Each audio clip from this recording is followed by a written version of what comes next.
예수님의 유아기 행적을 좀 정리를 해보면 예수님께서는 사내를 알지 못했던 여인 마리아의 몸에 성령으로 잉태되셨다가 가이사 아구스도가 호정령을 내렸을 때에 130마일 정도 떨어진 예루살렘으로 내려왔다가 베들레헴의 한 구유에서 탄생하십니다.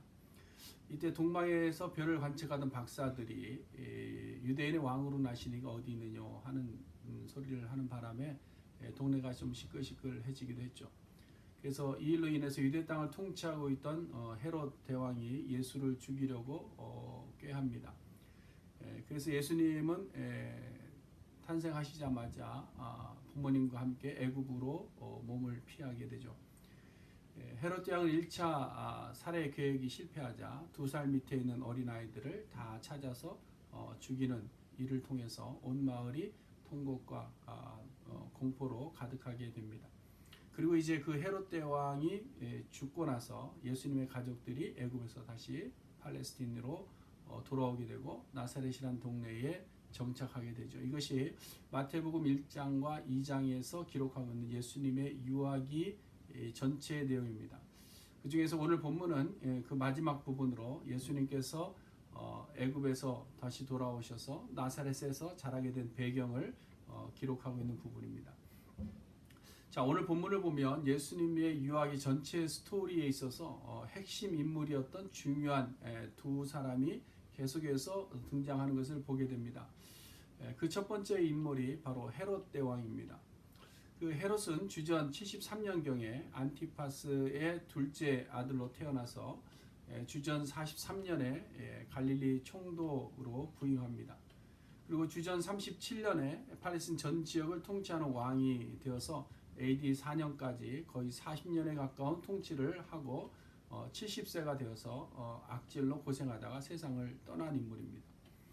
이 헤롯은 우리가 잘 아는 대로 젊어서부터 정치적 야망이 아주 강했던 인물입니다. 왕이 된 초기에는 자신을 반대하는 반대 세력들을 철저하게 배제 숙청하면서 정치적인 기반을 확립하였지만 자신의 위기에 대한 불안감이 또 점점 커져가면서 유화 정책을 써보기도 했죠. 그런가 하면 정치적 권력을 이용한 폭정을 많이 행했던 인물이 바로 이 헤롯입니다. 그래서 자신의 권력 유지를 위해서라면 가족도 가차없이 죽이고 또 사람 목숨을 파리 목숨처럼 쉽게 생각했던 인물이 헤롯입니다.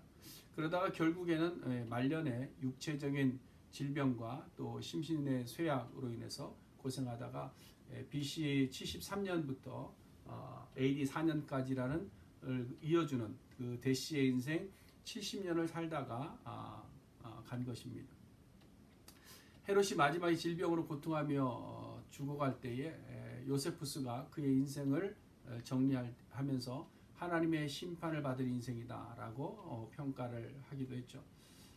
이러한 헤롯의 죽음을 보면서 우리가 한번 생각해 보아야 되는 것이 우리도 다르지 않다라는 것입니다. 우리도 역시 이 대시를 살아가고 있고 또 지금도 그 대시의 여정을 살고 있지만 언젠가 우리의 이 대시의 마침표를 찍는 연도가 적히는 날이 반드시 온다라는 것입니다. 헤롯 왕의 대시에는 권력욕, 폭정, 살인 이런 것들이 많이 차지를 하고 있었는데 우리의 대시에는 어떤 내용들이 지금까지 담겨져 왔을까요?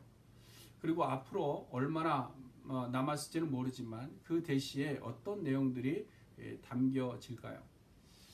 분명한 것은 무엇인가가 어떤 모습인지 간에 우리의 인생의 대시에 담겨질 내용들이 있다는 것입니다. 지금 우리가 새벽마다 함께 나누고 있는 말씀이 바로 이 대시를 어떻게 채울까 하는 겁니다. 그리고 마지막에 마침표를 찍을 때 어떻게 후회 없는 마침표를 찍을 수 있을까 하는 것에 대해서 우리가 말씀을 나누고 있는 겁니다. 그 한국의 군인으로 많은 사람들에게 존경받고 있는 분 중에 한 분이 최명신 장군이십니다. 이분이 1926년부터 2013년까지의 대시를 사신 분입니다. 근데 1048년에 이제 목사가 되고자 했던 그 꿈을 접고 육군 사관학교에 들어가게 됩니다. 그래서 1972년까지 이 군인의 길을 걸어가신 분이 최명신 장군이십니다. 이분의 대시의 인생에 대한 평가는 뭐 다른 많은 것들도 있겠지만 가장 핵심적인 것이 진심으로 병사들을 사랑하였다라는 평가입니다.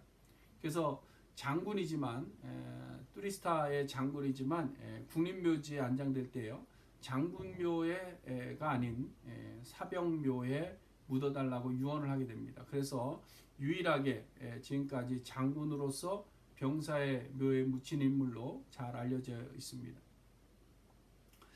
여러분, 우리도 그날이 언제 올지 모르지만 우리의 대시를 좀 의미 있게 하나님이 기뻐하시는 삶으로 채울 수 있기를 간절히 바랍니다. 우리의 대시를 의미 있게 하는 것은 돈이나 권력이나 어떤 쾌락이나 어떤 안락 의자에 앉아있는 편안한 삶의 모습이 아닙니다. 우리의 대시의 인생에 무엇으로 채울까에 대한 고민이 오늘부터 우리에게 좀 필요할 줄 압니다. 그 다음에 예수님의 유아기에 등장하는 중요한 두 번째 인물은 바로 요셉입니다. 요셉의 기록은 예수님의 유아기 외에는 등장을 하지 않습니다. 그러나 분명 요셉도 그의 삶의 대시를 대변하는 어떤 모습들을 가지고 살고 있었을 줄로 압니다. 저는 성경에 기록된 요셉의 내용들을 보면서 요셉을 평가할 때에 참 온유하고 순종적인 사람이었다라고 말하고 싶습니다. 왜냐하면 요셉에 대한 기록들을 보면 요셉이 얼마나 온유한 사람이었고 또 얼마나 순종적인 사람이었는지를 한눈에 알 수 있기 때문이죠. 여러분, 1장에서 처음 천사가 요셉에게 현몽할 때 사실은 그 내용이 청천벽력 같은 내용입니다. 정혼한 여인이 아직 동거도 하지 전인데 임신했다는 사실을 들으니까 얼마나 기가 막히겠습니까? 그래서 요셉은 이 일에 대해서 분을 낼 수도 있었지만 조용히 끊고자 했다는 것을 보면 그의 성품이 아주 온유했다라는 사실을 우리는 좀 알 수 있는 거죠. 그리고 이해할 수 없는 상황에서 임신한 정원녀와 결혼하라고 할 때에 또 말없이 결혼을 합니다. 그뿐 아니라 아이를 출산한 이후에도 하나님께서 애굽으로 가라는 주의 사자의 지시의 말에 말없이 또 애굽을 먼 곳이죠. 먼 곳이고 낯선 땅인데 이민자의 삶인데 그곳으로 순종해서 가게 됩니다. 그리고 오늘 본문에서도 예수를 죽이려고 했던 헤롯이 죽으니까 이제 막 정착하려고 하는데 또 다시 이스라엘 땅으로 돌아가라고 하실 때 또 말없이 이스라엘 땅으로 돌아옵니다. 그뿐만 아니라 22절을 보면 꿈에 갈릴리로 가라 하시는 말씀에도 그냥 그대로 순종해서 갈릴리 나사렛으로 가는 것을 보면서 요셉이라는 사람은 정말 온유한 사람이었고 또 하나님의 말씀에 순종적인 사람이었구나 하는 생각을 했습니다. 그런데 이렇게 온유하고 순종적인 사람에게도 조금 육적인, 어떻게 보면 아주 인간적인 면모를 좀 발견할 수 있게 되는데요. 21절에 보면 요셉이 주의 사자가 현몽하여 지시한 대로 일어나 이스라엘 땅으로 돌아오게 됩니다. 자, 여기서 우리 생각에는 요셉이 이스라엘 땅으로 다시 돌아왔을 때 어디로 갈까 하는 겁니다. 어디로 갔을까?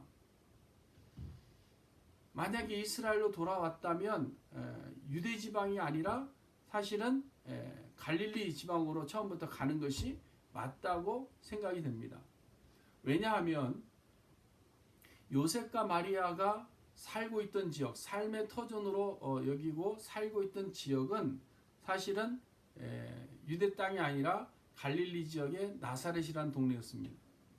누가복음 1장 26절과 27절에 보면 세례 요한의 수태를 고지한 가브리엘 천사가 6개월 후에 요셉과 마리아를 찾아갔는데요. 그들이 어디에 있었다고 하는가 하면 갈릴리 나사렛이란 동네에 이렇게 되어 있습니다.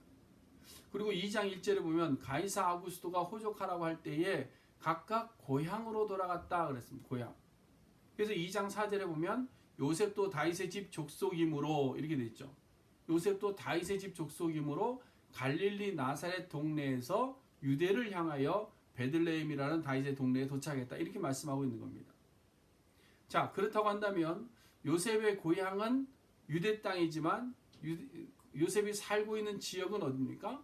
갈릴리 나사렛입니다. 그럼 요셉이 애굽에서 돌아올 때 어디로 가야 될까요? 당연히 자신의 삶의 터전이었던 갈릴리 나사렛으로 가는 것이 맞다라는 것이죠. 근데 요셉은 다시 갈릴리 지방이라 유대 지방으로 오려고 했다라는 것이죠. 당시 팔레스타인 지역의 정치적 상황을 보면 헤롯의 아들들 3명이 있었는데 그 3명이 팔레스타인 지역을 분할해서 통치하고 있던 시대입니다. 헤롯 왕에게는 부인이 9명 있었습니다. 9명. 그 중에 이 말다게라는 부인에게서 낳은 아들이 이제 아켈라오와 안티파스인데요. 일명 분봉왕 헤롯입니다. 이 두 아들 중에서 헤롯이 처음에는 안티파스를 후계로 정했습니다. 근데 나중에 죽기 전에 또 아켈라오를 후계로 한다는 유언장을 남기는 바람에 이 안티파스와 아켈라오 간에 서로 옥신각신하다가 우여곡절 끝에 로마 정부의 중재에 의해서 아켈라오는 사마리아 지역과 유대 지역, 남쪽 지역을 통치하게 되었고요. 그 다음에 헤롯 안티파스는 북쪽 지역에 있는 갈릴리 지역과 그 다음에 요단강 동쪽에 있는 베레아 지역을 통치하게 됩니다. 그리고 그 유명한 우리가 잘 아는 클레오파트라의 아들 빌리 비세가 있는데 그 빌리 비세는 갈릴리 호수에서 동쪽에 있는 이두레 지역을 통치하게 됩니다. 그래서 이 세 아들 중에서 예루살렘과 베들레헴을 포함한 유대 지역을 통치하고 있던 이 아켈라오가 사실은 가장 악한 왕이었고 가장 폭군이었습니다. 그래서 요세푸스의 기록에 따르면 처음에는 선정을 베풀어 많은 사람들에게 인기를 얻기도 했지만 나중에는 아버지 헤롯 대왕보다 더한 폭정을 일삼았다고 기록을 하고 있는 것을 봅니다. 자, 이러한 정치적 상황으로 인해서 요셉은 유대 땅으로 가고자 하는 마음이 있었지만 유대 땅으로 가지 못하고 주저하고 있다가 이전에 살고 있던 갈릴리 나사렛으로 가게 된 것이죠. 자, 그럼 여기서 질문이 생기는 것이 뭐냐면 요셉은 왜 처음부터 삶의 터전이었던 나사렛으로 가지 아니하고 오래전에 떠난 유대 땅 자기 고향으로 다시 가려고 했는가 하는 겁니다. 왜 그랬을까? 요셉의 입장에서 생각해 보니까 두 가지 이유를 생각할 수 있었습니다. 첫 번째는 예수에 대한 반복된 계시 때문이었다고 볼 수 있어요. 예수에 대한 계시. 1장 20절에 보시면 마리아 데려오기를 꺼려하던 요셉에게 주의 천사가 말씀하시기를 마리아의 잉태는 성령으로 된 것이니까 염려하지 말고 마리아를 데려와라. 이런 음성을 듣습니다. 그뿐만 아니라 21절에서 이 마리아에게서 날 아이가 자기 백성을 구원할 자라 이런 말을 들었습니다. 그러니까 아이가 태어날 때 또 유대인의 왕이라는 말도 듣죠. 또 헤롯 왕은 유대인의 왕이라는 말에 발끈해서 그 아이를 죽이려고 하죠. 그러니까 이 모든 일들을 직접 듣고 경험했던 사람이 바로 요셉입니다. 자, 이쯤 되면 요셉이 마리아에게서 태어난 아기가 범상치 않은 자라는 사실을 모르지 않았다는 것이죠. 사실 우리는 누가 태몽만 잘 꾸어도 이 아이가 크게 될 아이라는 그렇게 생각하면서 아이를 키울 때 어떤 기대라는 것을 가지고 키우지 않습니까? 그래서 두 번째로 요셉도 이 아기 예수에 대한 기대가 있었던 것 같습니다. 이 아이가 우리 민족을 구원할 메시아다. 우리 민족을 구원할 큰 인물이 되겠다. 그렇다면 우리 이 아이를 거기에 걸맞게 좀 스펙을 좀 쌓아줘야 되겠다는 그런 부모의 마음이 있지 않았겠습니까? 그것은 우리 모든 부모님들의 마음이죠. 오늘날에도 이런 큰 예언과 계시가 없다 할지라도 자식의 스펙을 위해서 이리저리 인간적인 방법들을 다 동원하는 것이 우리 부모님들의 마음이겠죠. 그러니까 요셉이 나사렛과 갈릴리를 놓고 선택할 수 있었던 첫 번째 지역이 바로 갈릴리가 아니라 유대 지역이 있다는 겁니다. 이건 당연한 겁니다. 여러분, 우리 옛말에도 보면 사람의 새끼는 어디로 보내라고 했어요? 서울로 보내고 마소의 새끼는 어디로? 제주도로 보내라. 이런 말이 있습니다. 이것은 입신양면을 위해서는 서울 같은 중앙 무대로 진출을 해야 된다라는 겁니다.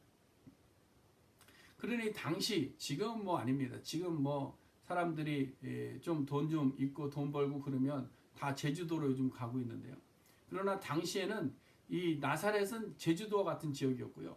예루살렘은 서울과 같은 그런 지역이었습니다. 그것을 증명하는 것이 뭐냐면 요한복음 1장에 나다나엘이 메시아를 만났다는 빌립의 말을 듣고 대뜸한 대꾸가 뭐냐면 나사렛에서 무슨 선한 것이 날 수 있느냐? 이런 대꾸입니다. 아니, 나사렛이라는 동네에서 무슨 선한 것이 나오겠느냐? 아니 그런 깡촌 시골 인구도 몇 안 되고 그 시골에서 무슨 선한 것이 그것도 메시아가 구원자가 나올 수 있겠느냐라는 겁니다. 여러분 당시 나사렛은 정말 시골에서도 깡촌 시골이었습니다. 지역도 산골짜기인데다가 인구도 보면 한 500여 명밖에 안 됐다고 그래요. 그러니까 정치계, 교육계, 종교계로 이름을 낸 사람은 찾아볼 수가 없는 지역입니다. 그뿐만 아니라 이 지역에 누가 주둔하고 있었는가 하면 로마의 군인들이 주둔을 많이 하고 있었습니다. 그래서 유대인들이 또 별로 좋아하지 않는 감정이 섞인 지역이 바로 이 갈릴리 나사렛입니다. 그러니까 요셉도 자식 교육과 자식의 미래를 위해서 갈릴리가 아니라 유대를 선택하게 된 것이죠. 만일 요셉의 계획대로 예수님께서 예루살렘에 정착하셔서 거기서 좋은 교육도 잘 받고 또 인맥도 많이 쌓으셨다고 한다면 예수님께서 사역하실 때 그래도 함께 자란 동기들은 좀 보탬이 되지 않았을까요? 동문들이 그렇게 예수를 괴롭히지는 않았을 것 아닙니까? 그렇잖아요. 고향 사람들이 어느 정도 버팀목은 되어줄 수 있었지 않겠습니까? 그렇잖아요. 이러한 마음이 요셉에게는 있었던 것입니다. 그런데 하나님께서 그 길을 막으신 거예요. 그리고 나사렛으로 발걸음을 옮기게 하신 겁니다. 여러분 이렇게 하나님의 계획하심에 인간적인 방법을 동원하는 것을 막으신 예는요. 성경에서 자주 등장하는 이야기입니다. 그리고 우리가 좀 이걸 좀 깊이 생각해 볼 필요가 있는 것이. 그 대표적인 예가 아브람 아닙니까? 아브람이 하나님의 약속을 들었음에도 불구하고 자녀가 생기지 않았습니다. 그때 어떻게 했습니까? 아브람과 사레가 생각해낸 방법이 뭐죠? 여종의 몸종을 통해서 자녀를 생산하자. 그래서 하나님의 뜻을 이루자라는 겁니다. 근데 그 일을 하나님께서 인정하셨나요? 아닙니다. 도리어 지금까지 이어지는 전쟁의 불씨가 되고 만 겁니다. 여러분 하나님께서 정하신 일들을 사람을 통해서 이루시는 것은 맞습니다. 그렇죠? 하나님이 계획하신 일들을 사람을 통해서 이루어 가시는 것은 맞습니다. 그러나 하나님께서 기뻐하지 않는 것은 뭐냐면 인간적인 방법으로 자기 스스로 생각해서 이루어 가려고 하는 것은 기뻐하지 않으시는 것 같습니다.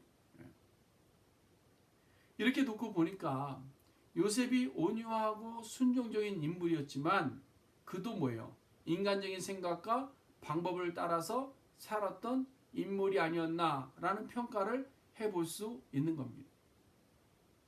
이러한 요셉의 모습은 오늘날 우리가 신앙생활을 한다고 하는데 그렇다고 해서 온전히 하나님의 뜻을 따라 믿음으로 살지 못하는 우리의 현실적인 모습을 그대로 보여주고 있는 것입니다. 여러분 우리는 믿음으로 고백을 합니다. 내가 주님을 믿습니다. 내가 십자가를 붙잡고 살아갑니다. 그런데 온전히 100% 하나님만을 신뢰하는 삶을 살아가지 못하기도 하는 겁니다. 이것이 현실입니다. 이것을 우리가 부정하지 못합니다. 그래서 우리는 가끔 이야기합니다. 우리가 하나님을 위해서 이토록 수고하고 애쓰며 교회를 위해서 힘썼는데 하나님 교회가 성장하지 않습니다. 성장하지 않습니다. 그러니 하나님 왜 이렇게 성장하지 않습니까? 내가 이렇게 해보겠습니다. 라고 여러 가지 방법들을 동원해서 사람들을 모아보지만 그것이 하나님이 기뻐하시느냐? 기뻐하지 않습니다. 우리는 죽으면 죽으리라는 말은 합니다. 그리고 그 에스더의 고백을 위대하게 인정합니다. 그런데 우리는 어떻습니까? 죽어도 못 죽겠다는 겁니다. 죽어도 나만 죽을 수 없다는 겁니다. 그것이 우리들의 현실의 모습입니다. 이러한 신앙적 자세는 여러분 자기 십자가를 지고 예수를 따르는 제자의 자세가 될 수가 없는 겁니다. 지금 우리가 이런 대시의 인생을 살고 있다고 한다면 여기서 한 번 더 자라가야 됩니다. 자라가야 돼요. 성숙한 믿음으로 자라야만 우리의 대시 인생이 복된 대시의 인생이 될 수 있습니다. 그것이 뭐냐? 바로 세 번째 나사렛 사람 예수의 대시입니다. 자, 요셉이 이제 유대 땅으로 와서 예수에 대한 스펙을 쌓아주려고 했지만 하나님께서는 그 계획을 돌리시죠. 그래서 22절 말씀을 보시면 요셉이 아킬라오 때문에 여기서 안 되겠다 해서 갈릴리로 가자 이렇게 한 것이 아니잖아요. 22절을 자세히 보시면 요셉이 무서워하며 주저한 겁니다. 그래도 갈릴리가 아니라 유대로 가고 싶은 겁니다.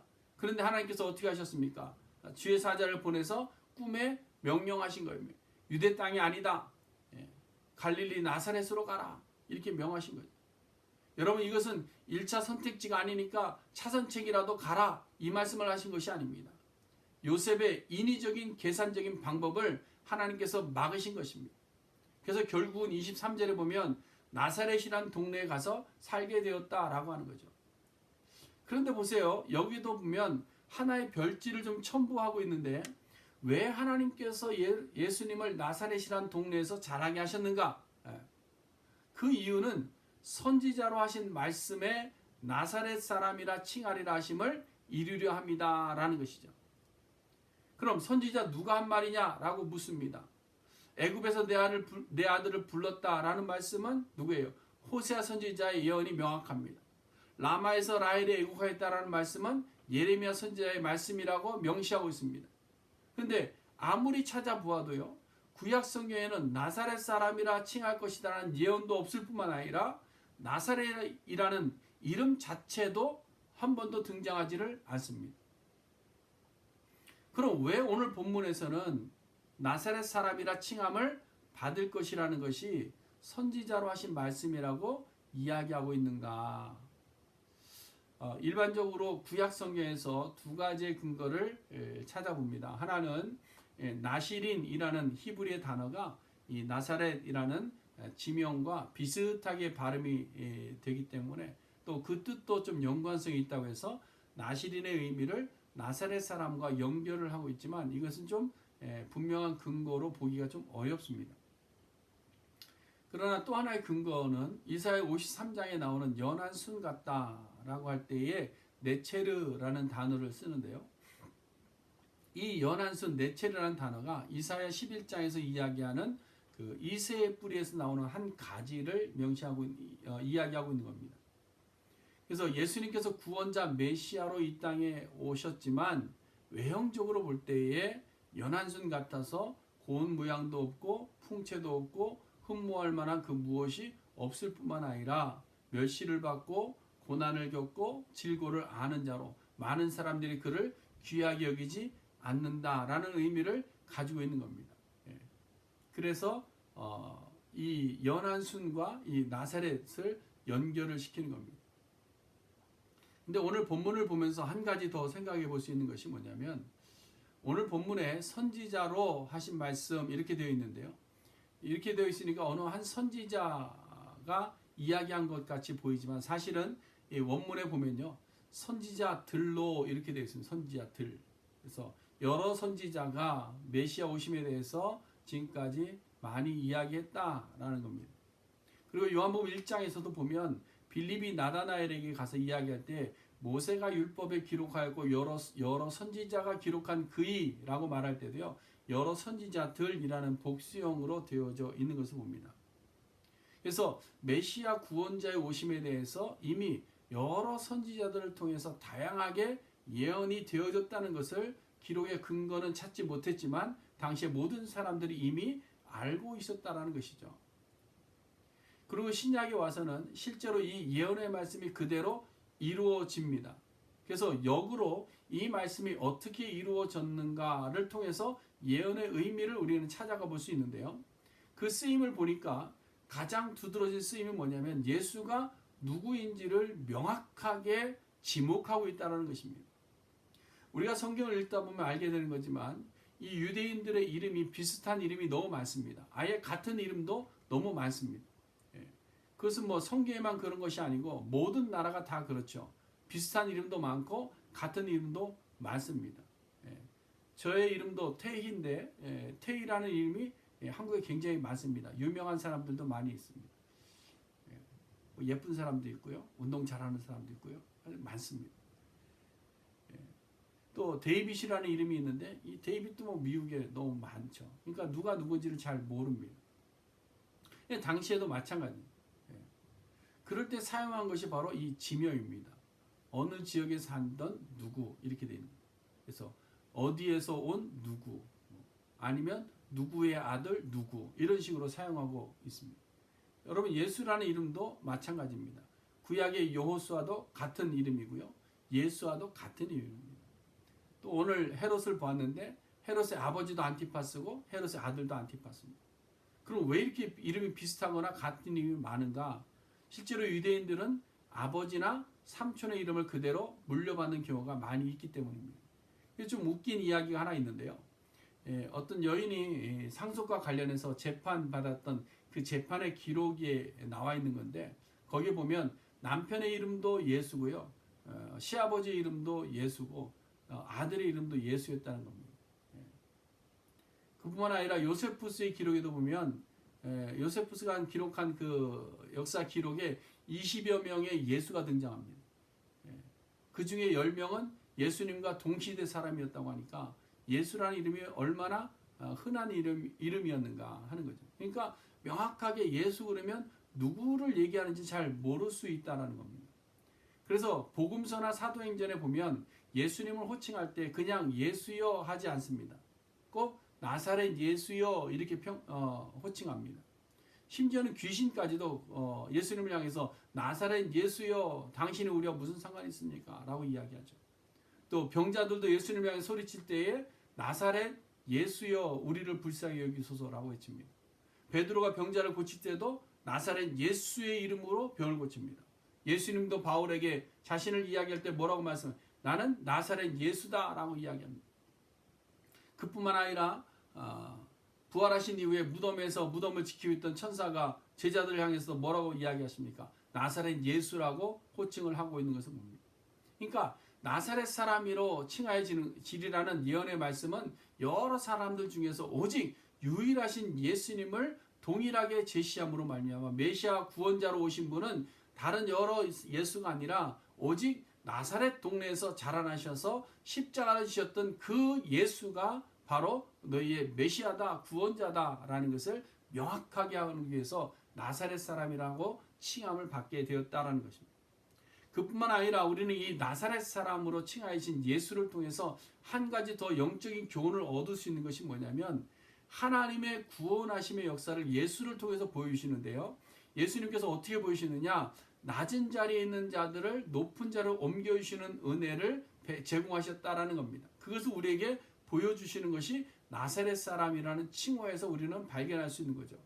왜 그런가 하면 나사렛이라는 이름이 가지는 의미와 네체르라는 이름이 가지는 의미는 모두가 동일하게 연약함이고 보잘것없는 모습이고 아무도 인정해주지 않는 모습이고 아무도 기대하지 않는 모습이고 아니 어쩌면 모두가 꺼리는 모습이고 어느 누구도 되고 싶지 않은 그런 모습이고 그 자리에 들어가고 싶지 않은 죽음의 모습과 같은 의미를 가지고 있는 겁니다. 그러나 예수님께서 그 이름을 취하심으로 말미암아 도리어 그 이름이 저주와 조롱처럼 붙여졌다 할지라도 영광의 이름이 되었고 생명의 이름으로 변하게 된다는 겁니다. 그리고 이 이름은 우리를 향한 하나님의 놀라운 사랑과 은혜를 실천해 주신 하나님의 대시의 공생애를 가장 잘 보여주는 이름이라고 할 수 있는 겁니다. 그러므로 사랑하는 성도 여러분, 우리의 인생은 누구의 대시를 본받기 원하십니까? 헤롯과 같이 자기 욕심과 자기 권력을 위해서 자기의 영광만을 위해서 사는 대시가 되시겠습니까? 아니면 요셉과 같이 온유하고 순종적인 삶을 산다고 하면서도 육적인 자기 방식을 가지고 사는 대시의 인생이 되시겠습니까? 여러분, 헤롯도 아니고 요셉도 아니고 예수님께서 사신 대시를 사는 우리 모두가 될 수 있기를 간절히 바랍니다. 본디오 빌라도는 예수님을 십자가에 내어주고 그 죄패에 유대인의 왕 나사렛 예수라고 명명하였고 세상 사람들은 조롱하며 나사렛 예수라고 불렀지만 그 나사렛 예수 이름이 구원의 이름이 되었고 생명의 이름이 되었습니다. 그러므로 나사렛 예수의 대시 인생이 믿지 않는 자들에게는 미련한 것이고 조롱거지였지만 이를 믿고 나사렛 예수의 대시 인생을 사는 자들에게는 도리어 능력이 됨을 믿으시기를 바랍니다. 또한 예수님께서 말씀하시기를 내가 너희를 사랑한 것 같이 내가 아무도 알아주지 않은 나사렛 사람 예수로 살았던 것 같이 너희도 하나님을 사랑하고 세상이 알아주지 않는다 해도 세상의 부귀와 영화를 누리지 못한다 해도 생명을 구하고 생명을 살리는 삶을 살아라 말씀하고 계시는 것입니다. 그리고 우리가 예수를 닮는 삶을 살 수 있는 힘은 어디서 나오느냐? 바로 우리를 위해서 스스로 나사렛 사람이 되어주신 예수 그리스도의 은혜를 받았기 때문에 우리가 그 능력으로 이 땅을 살아가게 되는 것입니다. 이 놀라운 은혜의 감격이 우리로 하여금 멋진 인생을 살게 하고 하나님께서 기뻐 받으시는 인생을 살게 함으로 마지막 순간에 후회 없는 대시에 마침표를 찍을 수 있는 우리 모두가 될 수 있기를 바랍니다. 이 믿음 가지고 나사렛 사람 누구누구로 살아가는 우리 모두가 될 수 있기를 주님의 이름으로 간절히 축원해 드립니다. 기도하겠습니다.